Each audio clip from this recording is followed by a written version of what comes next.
AG ನ್ಯೂಸ್ಗೆ ಸ್ವಾಗತ. ಸವದತ್ತಿ ಯಲ್ಲಮ್ಮ ದೇವಸ್ಥಾನಕ್ಕೆ ಬರುವ ಭಕ್ತರಿಗೆ ಅಗತ್ಯ ಮೂಲ ಸೌಲಭ್ಯ ಒದಗಿಸಲು ಯೋಜನೆ ರೂಪಿಸಲಾಗಿದೆ. ದೇವಸ್ಥಾನದ ಅಭಿವೃದ್ಧಿಪಡಿಸಲು 200 ಕೋಟಿ ಮಾಸ್ಟರ್ ಪ್ಲಾನ್ ರೂಪಿಸಲಾಗ್ತಾ ಇದೆ. ತಿರುಪತಿ ಮಾದರಿಯಲ್ಲಿ ಭಕ್ತರು ದೇವಿಯ ದರ್ಶನ ಪಡೆಯಲು ಕ್ಯೂ ಲೈನ್, ಭಕ್ತಾದಿಗಳು ಸ್ವತಃ ಅಡುಗೆ ಮಾಡಿಕೊಳ್ಳುವುದರಿಂದ ಅಲ್ಲಿ 500 ಚಿಕ್ಕ ಹೊರವಲಯದ ಅಡುಗೆ ಮನೆಗಳನ್ನು ಮತ್ತು ಶೌಚಾಲಯಗಳನ್ನು ನಿರ್ಮಿಸಲಾಗಿದೆ. ಸವದತ್ತಿ ಯಲ್ಲಮ್ಮ ಗುಡ್ಡಕ್ಕೆ ರೋಪ್ ವೇ ನಿರ್ಮಾಣ ಮಾಡಲು ಪ್ರಸ್ತಾಪಿಸಲಾಗಿದೆ. सवदत्ती यल्लम्मा मंदिर में सभी सुविधाएं उपलब्ध कराने के लिए कदम उठाए गए हैं.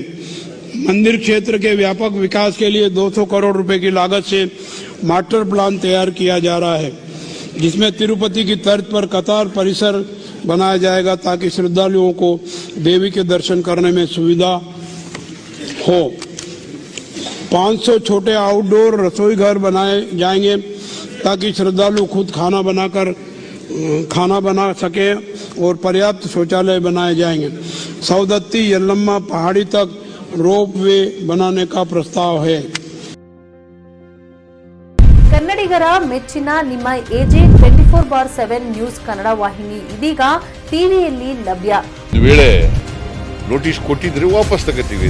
ಇವತ್ತು ವಕ್ಫ್ ಪ್ರಾಪರ್ಟಿ ಅಂತೇಳಿ ಬರ್ತದೆ ಅಂತ ಹೇಳಿದ್ರೆ ರೈತರ ಬೀದಿಗೆ ಬದಲು ಏನ್ ಮಾಡ್ಬೇಕಾಗತ್ತೆ? ಯಾರು ವೋಟ್ ಹಾಕಲಿಲ್ಲ ಅಂದ್ರೆ ಗ್ಯಾರಂಟಿನೆಲ್ಲ ಸ್ಟಾಪ್ ಮಾಡ್ಬಿಡ್ತೀವಿ.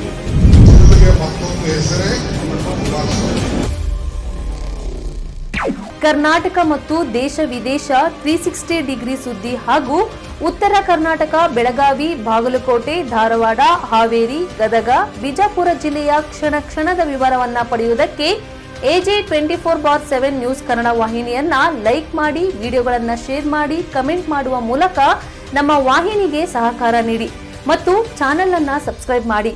ಧನ್ಯವಾದಗಳು.